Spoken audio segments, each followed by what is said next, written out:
नमस्कार, मैं हूं जल्पा क्षत्रिय और आप देख रहे हो के न्यूज नेशनल। खबरों पर गौर करें तो प्रधानमंत्री नरेंद्र मोदी आज सुबह 11 बजे अपने रेडियो कार्यक्रम मन की बात के जरिए राष्ट्र को संबोधित करेंगे। यह कार्यक्रम का 79वां संस्करण होगा और यही आकाशवाणी और दूरदर्शन के पूरे नेटवर्क और मोबाइल ऐप पर प्रसारित होगा। आधिकारिक बयान के अनुसार यह कार्यक्रम दूरदर्शन पर लाइव होगा और प्रधानमंत्री कार्यालय और सूचना एवं प्रसारण मंत्रालय के यूट्यूब चैनलों पर भी उपलब्ध होगा। इस संस्करण में पीएम मोदी देश में बढ़ रहे कोरोना के मामले, महाराष्ट्र और गोवा में बारिश से मची तबाही समेत टोक्यो ओलंपिक में हिस्सा लेने वाले भारतीय दल पर राष्ट्र को संबोधित कर सकते हैं। मन की बात के 78वें संस्करण के दौरान मोदी ने 27 जून को कहा था कि टोक्यो ओलंपिक में हिस्सा लेने वाले खिलाड़ियों ने अपने स्थान पर पहुंचने के लिए संघर्ष किया है, इसीलिए लोग बेवजह खिलाड़ियों पर दबाव नहीं डाले। तो 27 जून को उस दौरान पीएम मोदी ने देश की जनता से ओलंपिक खिलाड़ियों को प्रोत्साहित करने की भी अपील कही थी। इस दौरान पीएम मोदी ने कहा था कि नागरिकों को खुले दिमाग से खिलाड़ियों का समर्थन करना चाहिए। उन्होंने महान धावक मिल्खा सिंह को भी श्रद्धांजलि दी थी, जिनकी इसी साल 19 जून को कोरोना के कारण निधन हो चला था। अपने कार्यक्रम में पीएम मोदी ने कोरोना टीकाकरण पर भी प्रकाश डाला था। पीएम मोदी ने कहा था कि भारत ने एक ही दिन में लाखों लोगों को टीका लगाने की उपलब्धि हासिल की है, ये बहुत बड़ी बात है।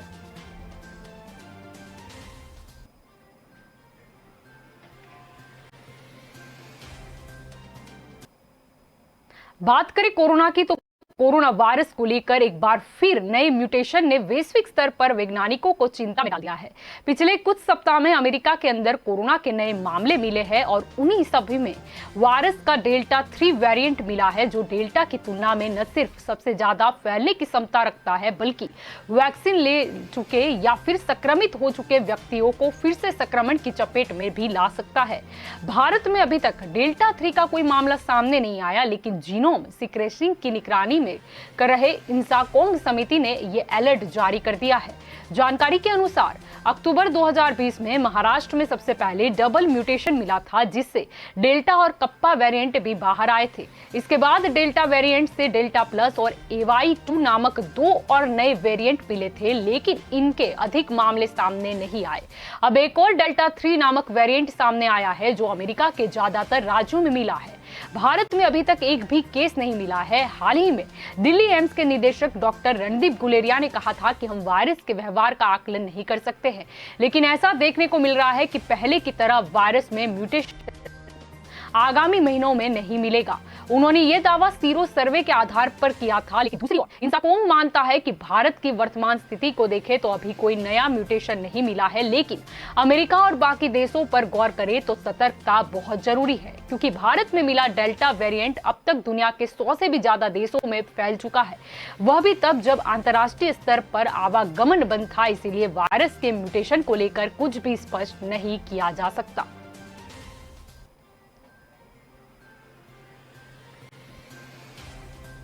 बात करें महाराष्ट्र की तो महाराष्ट्र में भारी बारिश आफत बनकर टूट रही है।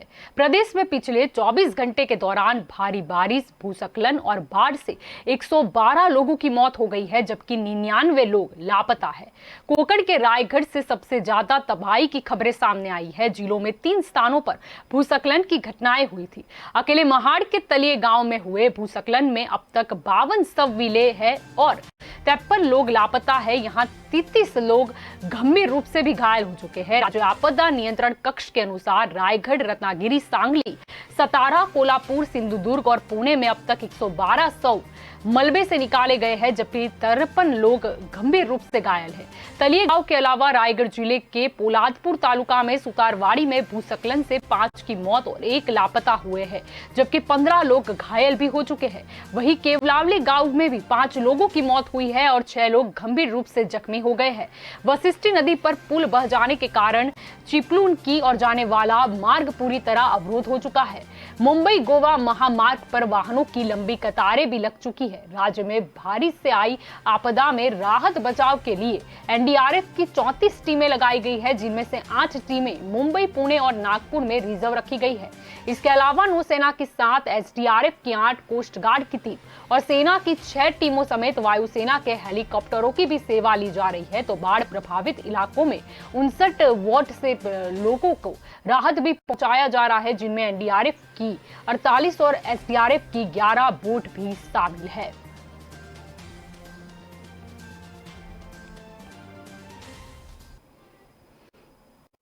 भारत के सबसे रईस व्यक्ति व उद्योगपति मुकेश अंबानी का कहना है कि आर्थिक सुधारों के 3 दशक में देश ने कई मामलों में बहुत प्रगति की, लेकिन सभी नागरिकों को इसका लाभ नहीं मिला।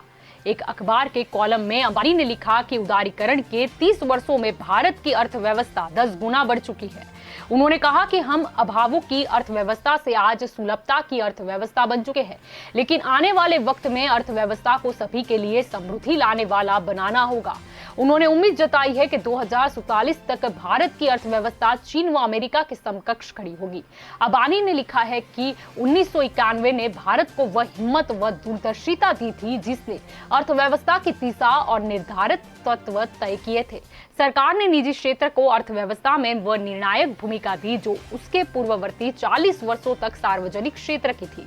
लाइसेंस और कोटा राज खत्म हुआ है। कारोबार व उद्योगों के लिए उदार व मुक्त पूंजी बाजार की नीतियां लाई गई है। वित्तीय उदारीकरण के भारतीयों में उद्यमिता ने प्रगति को तेजी और ऊर्जा दी है। आबादी 3 दशक में भले ही 88 करोड़ से 148 करोड़ हो चुकी है, पर हमने गरीबी आधी कर दी है और विश्व की 5वीं सबसे बड़ी अर्थव्यवस्था भी बने हैं। हमारे हाईवे, एयरपोर्ट, बंदरगाह आज विश्व स्तर के हैं।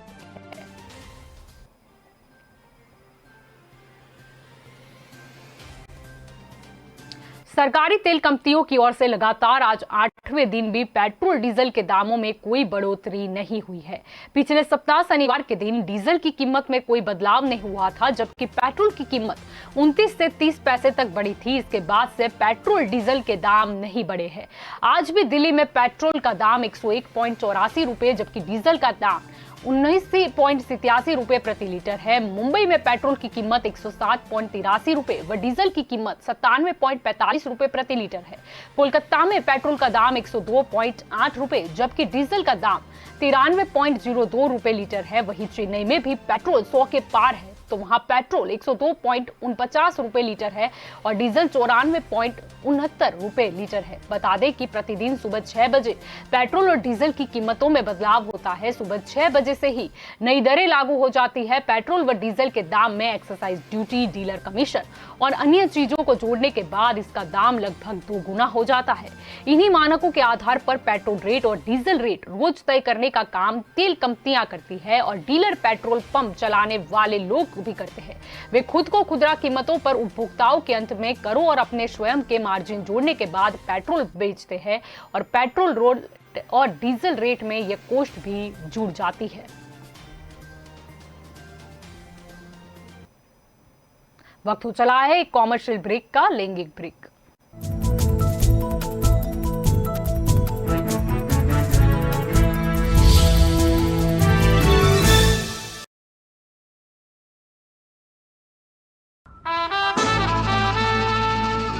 के रेडियो माहिती, मनोरंजन और मस्ती का ट्रायो।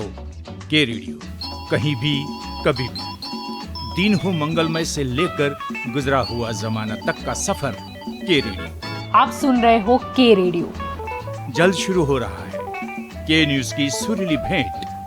के रेडियो आप सुन रहे हो के रेडियो, कहीं भी कभी भी। आप हमें डाउनलोड कर सकते हैं।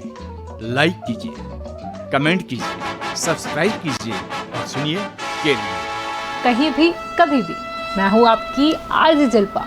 रे रे रे रे मारी सवार, ये गाना सुना ही होगा आपने। चलो सुबह हो गई, मस्ती की कश्ती, दिन का सफर सुहाना, एक शहर एक नजर, जनवाणी, सुनहरी दोपहरी, ये शाम मस्तानी, ढल गया दिन, नगमों की बारात, गुजरा हुआ जमाना, फिर वही रात है, मनोरंजन, माहिती और मस्ती के साथ। आप सुन रहे हो के रेडियो, कहीं भी कभी भी।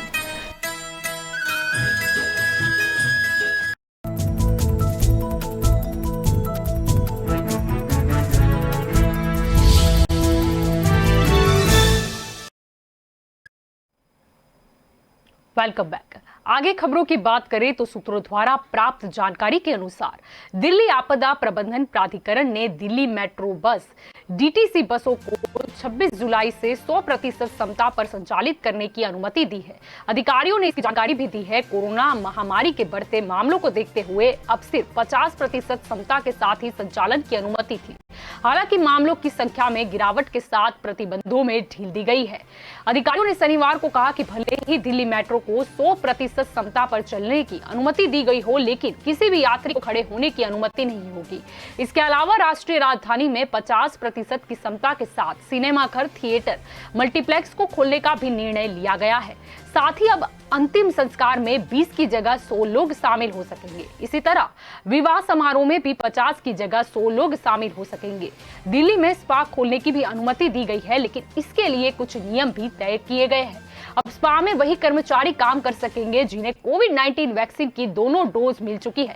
साथ ही स्पा में जाने वाले लोगों को एक फॉर्म भरने को दिया जाएगा, जिसके माध्यम से उनके संक्रमण कोविड के इतिहास के बारे में जानकारी एकत्र हो पाएगी। हालांकि दिल्ली सरकार ने अभी तक स्कूल कॉलेज को खोलने पर कोई विचार नहीं किया।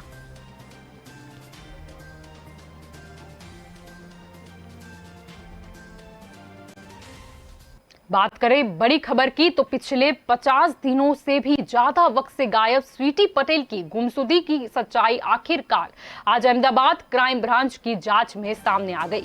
पुलिस ने जांच में गुमराह करने वाले और स्वीटी पटेल के साथ लिव इन रिलेशन में रहने वाले पुलिस इंस्पेक्टर अजय देसाई को गिरफ्तार किया है। अहमदाबाद क्राइम ब्रांच के मुताबिक स्वीटी पटेल और अजय पटेल के बीच अजय देसाई की शादी को लेकर काफी झगड़े होते थे, जिस वजह से अजय देसाई ने स्वीटी पटेल की हत्या की प्लानिंग बनाई। अजय ने स्वीटी का उसके घर में गला दबाकर उसकी हत्या कर दी थी। स्वीटी और अजय का एक 2 साल का बेटा भी है। पूरे प्लानिंग के साथ उसने लाश को भी रफा दफा कर दिया। घर से अपनी कार में वह लाश को लेकर निकला और फिर बरोड़ा भरूच हाईवे पर एक होटल मालिक के साथ मिलकर काम चहल पहल वाली जगह पर ले जाकर लाश को जला दिया। अजय पटेल ने खुद स्वीटी पटेल की गुमशुदगी की कंप्लेन दर्ज करवाई थी। हालांकि इतने दिनों तक स्वीटी पटेल की किसी भी तरह की जानकारी न मिलने के बाद पुलिस का शक पुलिस इंस्पेक्टर पर और मजबूत होता गया। जब इस मामले की जांच अहमदाबाद क्राइम ब्रांच को सौंपी गई और क्राइम ब्रांच ने नार्को टेस्ट करना चाहा तो अजय देसाई ने खुद की तबीयत ठीक न होने का बहाना बताया। तब पुलिस का शक और भी मजबूत हो गया। पुलिस ने जब उसके घर की फोरेंसिक जांच की तो घर के अंदर से ब्लड के स्पॉट भी बरामद हुए। पुलिस ने जहां पर लाश जलाई गई थी वहां से हड्डी के सैंपल डीएनए जांच के लिए भी भेज दिए थे।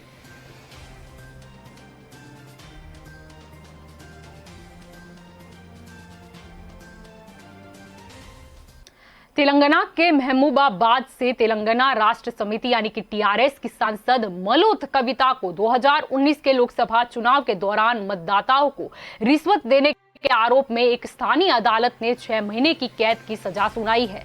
सांसदों विधायकों के संबंधित मामलों की सुनवाई करने वाली अदालत ने उन पर 10,000 रुपए का जुर्माना भी लगाया है। टीआरएस सांसद इस मामले में दूसरी आरोपी है। पहला आरोपी पार्टी का कार्यकर्ता शौकत अली है।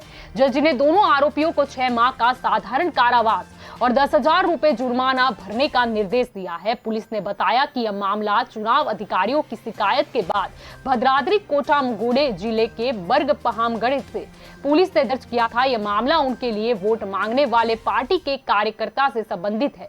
जब सीएच वीआरआर वर प्रसाद की तरफ से फैसला सुनाए जाने के दौरान दोनों आरोपी अदालत में मौजूद थे। कोर्ट ने उन्हें आईपीसी की धारा 171 के तहत दोषी ठहराया है। सजा के बाद कविता ने समाचार एजेंसी के कहा था कि उन्हें जमानत मिल गई है और इस विषय पर वो हाईकोर्ट से अपील करेगी।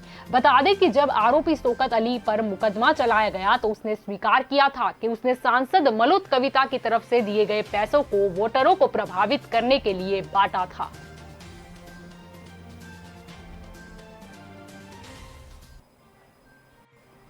बड़ी खबर पर गौर करें तो बांदीपोरा जिले में सुरक्षा बलों और आतंकियों के बीच मुठभेड़ में 3 आतंकी ढेर कर दिए गए हैं। मारे गए आतंकियों की अभी शिनाख्त नहीं हुई है। खबर अभी तक ये मिल रही है कि इलाके में ऑपरेशन जारी था। पिछले 24 घंटे के दौरान उत्तरी कश्मीर में सुरक्षा बलों के हाथों 5 आतंकी मारे गए हैं। मुठभेड़ के दौरान सेना का एक जवान भी घायल हो चुका है। जानकारी के अनुसार शनिवार तड़के पुलिस को जिले के सुमलर इलाके में सोकबाबा जंगल क्षेत्र में आतंकियों के एक बड़े दल के मूवमेंट का इनपुट मिला था। इसके आधार पर जम्मू कश्मीर पुलिस ने सेना की 13 राष्ट्रीय राइफल, सीआरपीएफ और सेना की एलिट पैरा फोर्स मार्क्स को जवानों को संयुक्त तलाशी अभियान शुरू किया था। तो जंगल क्षेत्र होने के कारण सुरक्षा बलों ने पूरी सतर्कता के साथ तलाशी अभियान शुरू किया। इसी बीच एक ठिकाने में छुपे आतंकियों ने सुरक्षा बलों पर फायरिंग शुरू कर दी थी। जवानों ने भी मुंह तोड़ उसका जवाब दिया था। पुलिस ने एक अधिकारी ने बताया कि इस ऑपरेशन में सुरक्षा बलों को 2 आतंकियों को मार गिराने में सफलता हाथ लगी, जबकि तीसरा आतंकी शाम को मारा गया था।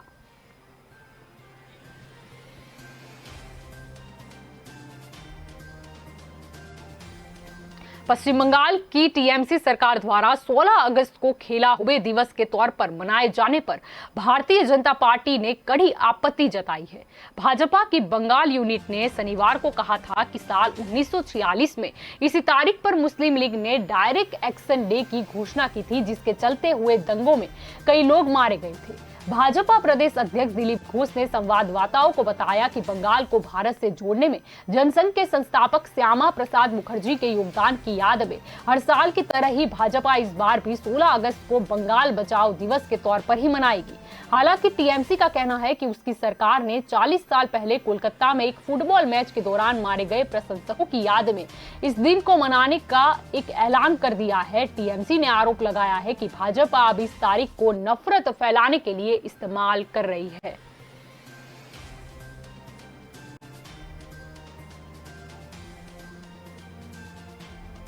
वक्त हो चला है एक कॉमर्शियल ब्रेक का, लेंगे एक ब्रेक।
जब भी घर से बाहर जाएं, याद रखें कि कोविड अनुरूप व्यवहारों का पालन पूरी तरह करना है और अच्छी तरह करना है।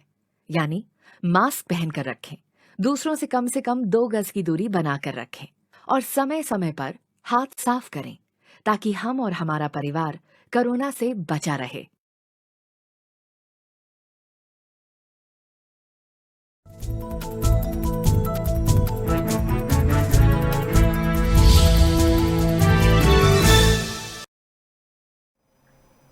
Welcome back.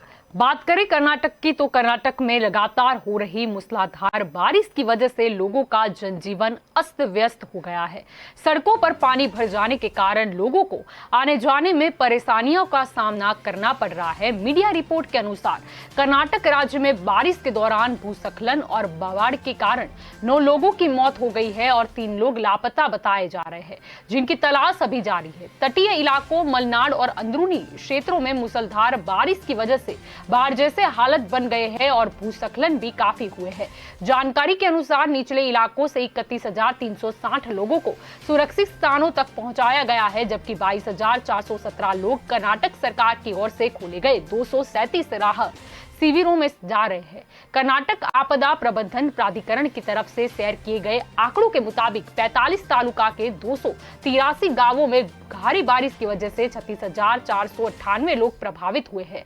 राज्य में बारिश से हुई घटनाओं में 2,600 से ज्यादा घर क्षतिग्रस्त भी हुए हैं और 78 पशुओं की मौत भी हो चुकी है। इसके अलावा मूसलाधार बारिश से काफी तबाही मची हुई है।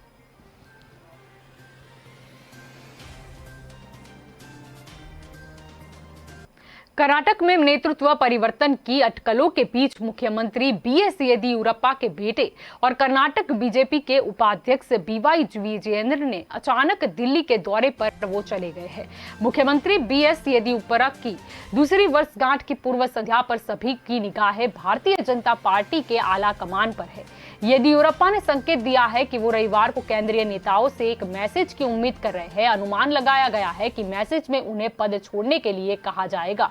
अपनी हाल की दिल्ली यात्रा के दौरान येदियुरप्पा ने ये कहकर सभी को चौंका दिया था कि वो रविवार को आला कमान के मैसेज का इंतजार कर रहे हैं। येदियुरप्पा ने कहा था कि मैं पार्टी के केंद्रीय नेताओं से फैसले का पालन करूंगा और 26 जुलाई से पार्टी को मजबूत करने के अपने काम को जारी रखूंगा। उन्होंने संकेत दिया था कि अगर आला कमान चाहे तो वो 26 जुलाई को इस्तीफा दे देंगे।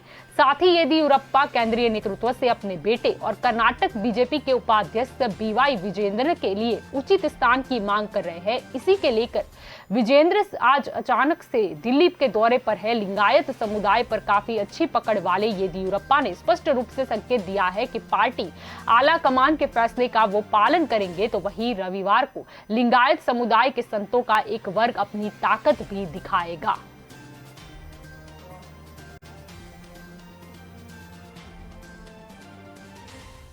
बात करें उत्तर प्रदेश की तो यूपी के मुख्यमंत्री योगी आदित्यनाथ आज राम नगरी अयोध्या का दौरा कर सकते हैं।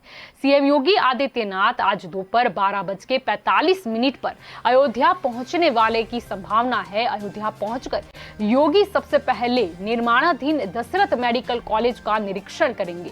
इसके बाद वो दर्शन नगर के ट्रामा सेंटर में लगे ऑक्सीजन प्लांट का जायजा लेंगे और साथ ही योगी अस्पताल का निरीक्षण बखूबी करेंगे। योगी फिर राम जन्मभूमि भी जाएंगे। यहाँ पर रामलला का दर्शन और पूजन करने के बाद वो राम मंदिर निर्माण का जायजा लेंगे। बताया जा रहा है कि योगी हनुमानगढ़ी पर हनुमान जी के दरबार में भी माथा टेकेंगे। इसके अलावा वो रामपेड़ी का निरीक्षण भी कर सकते हैं। साथ ही कुछ संतों से उनकी मुलाकात की भी संभावना जताई जा रही है। उधर योगी के दौरान से पहले हनुमानगढ़ी में बम की फर्जी सूचना मिलने से हड़कंप मच गया। देर रात किसी शख्स ने हनुमानगढ़ी में बम की सूचना दी थी।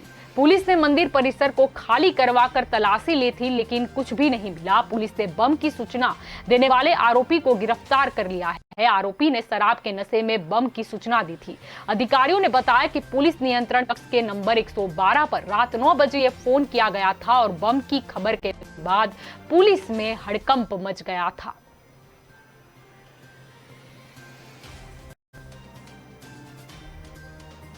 बात करें अंतर्राष्ट्रीय खबर की तो पाकिस्तान के विदेश मंत्री शाह महमूद कुरैशी चीन के दौरे पर है।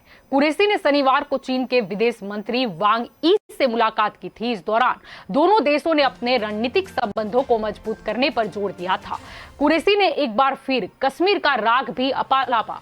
उन्होंने इस मुद्दे पर चीन से मिले सहयोग की भी सराहना की। 2 दिन में यह दूसरा मौका है जब पाकिस्तान ने कश्मीर का जिक्र किया है। इससे पहले पाकिस्तान के प्रधानमंत्री इमरान खान ने पीओके में एक रैली को संबोधित करते हुए कहा था कि इस्लामाबाद कश्मीर के लोगों को यह फैसला लेना होगा कि पाकिस्तान के साथ आना चाहते हैं या स्वतंत्र राष्ट्र बनना चाहते हैं।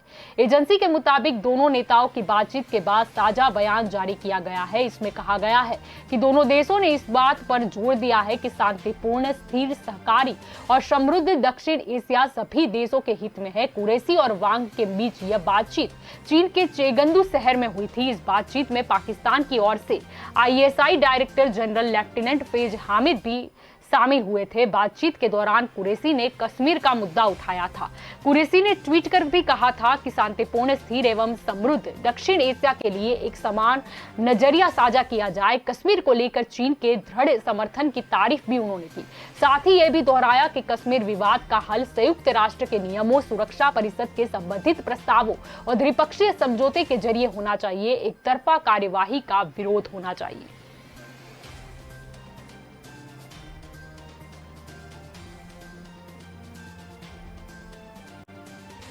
बहुत चर्चित खबरों की बात करें तो पूर्ण फिल्में बनाने और उन्हें गैर कानूनी तरीके से ऐप्स पर अपलोड करने के आरोप में शिल्पा शेट्टी के पति राज कुंद्रा पुलिस हिरासत में है। इस पूरे मामले में रोज नई कड़ियां खुलकर सामने आ रही है। तो वहीं राज कुंद्रा के इस धंधे के खुलासे के बाद पूरी फिल्म इंडस्ट्री में खलबली भी मच गई है। हर किसी की अलग प्रतिक्रिया सामने आ रही है। इसी बीच एक और बड़ी खबर सामने आ रही है।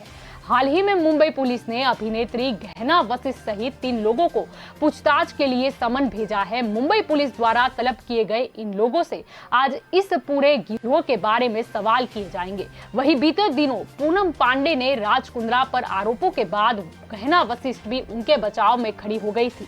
गहना ने राज के बचाव में कई बातें सामने रखी थी। उसके बाद गहना ने एक और बड़ा खुलासा किया था कि राज अपनी साली समिता शेट्टी संग फिल्म बनाने वाले थे जिसमें गहना की भी भूमिका होती। अब इन सब बातों का खुलासा पर आज की नजरें टिकी हुई है। आखिर गहना वशिष्ठ के साथ पूछताछ के बाद क्या नई बातें निकलकर सामने आएगी वो तो वक्त ही बताएगा।